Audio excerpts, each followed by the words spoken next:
Hey, welcome back to Fit Survive channel. So what we have here today is another custom Swiss Army knife, and we're also going to be seeing a new Spyderco blade. It's going to be a first for me. So what we have here is the Spyderco LADYBUG, and you can see it is still accessible with one hand, and that is even with it being on the second layer. And if you notice, it also keeps a really low profile, and so it does not stick out nearly as much as the Dragonfly does, for example. Now, this is an 84mm cadet, basically. But still, for example, you can see how the Dragonfly, it sticks out much more. And so the LADYBUG is going to be, again, it's going to keep a much slimmer profile, but at the same time, as I already demonstrated, you can access this with just one hand. It takes some practice getting your thumb in there just right. So you can see it's going to be also quite a bit shorter than the Dragonfly is. So I put these like side by side, you can see it's smaller. Looks about like it's the Dragonfly's little brother.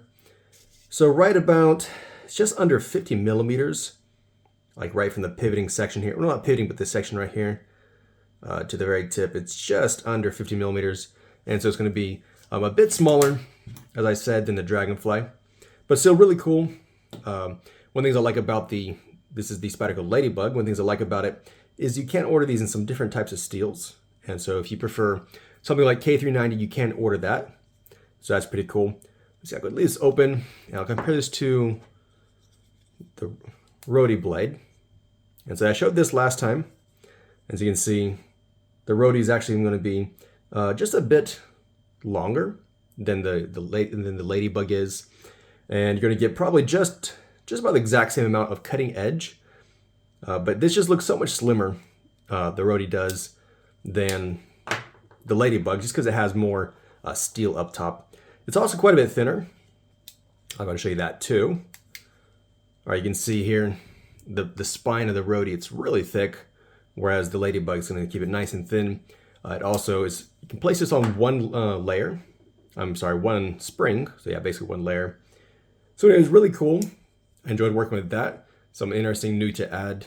And again, it just keeps it a little bit slimmer, not as, obvious and sticking out there as much as the Dragonfly does. All right, so I'll go ahead and show you the rest of this build. It's really cool. The scales are from Meton Boss. These are titanium. He's darkened them. It's got a nice topo pattern on it with his logo and these little steel beads. I've never used that before.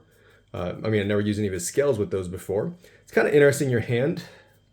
Interesting design there. All right, and then for the liners, also a really interesting story here. In the center, you can see that this is aluminum, and I've polished them up to make them nice and shiny like this. But along the edges, you'll notice, right here's a good place to notice it. Oh, actually, no, you can't really.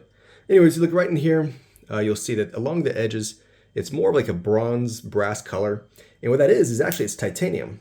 And so I took the titanium and I anodized it to give it this kind of brass color. And the reason being was the person who ordered this, they wanted the brass look, but they didn't want to have brass liners because they're not as fond of brass for their own reasons. All right, so I'm going to show you the tool set. So in the first layer here, where the blades usually go, are the bottle openers. And then I already showed you the LADYBUG, which I haven't decided what I'm going to be calling the custom Swiss Army knives with the LADYBUG. I think Ladynox is going to sound kind of absurd.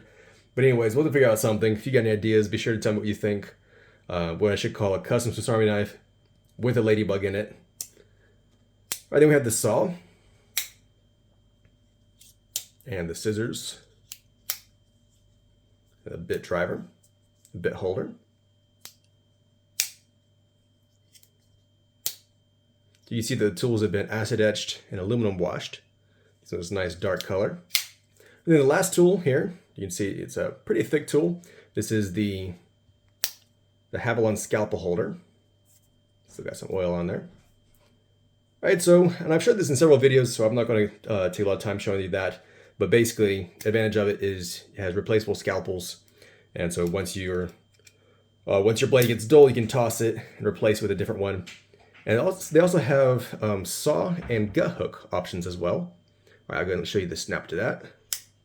I see that snaps shut, and it just is adjusted to where it doesn't snag your finger. Plus the pliers really help keep your finger out of that gap right there. All right, on the back, we have the corkscrew, and this also has the the helix tinder in here. And then next to that is actually a customized, well, not customized, but like modified awl. So this has been thinned down, and I placed it on the back of this ladybug layer. And so that had to be about 0.3 millimeters had to be removed to get that awl to fit on the back here. All right, then we have the flathead screwdriver and the parcel hook. All right, so that is all for the tools. That's all for this new Spyderco blade here. So let me know what you think.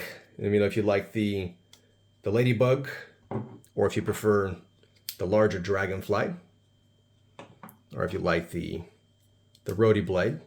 And so each of them has their own kind of like personality, their own style.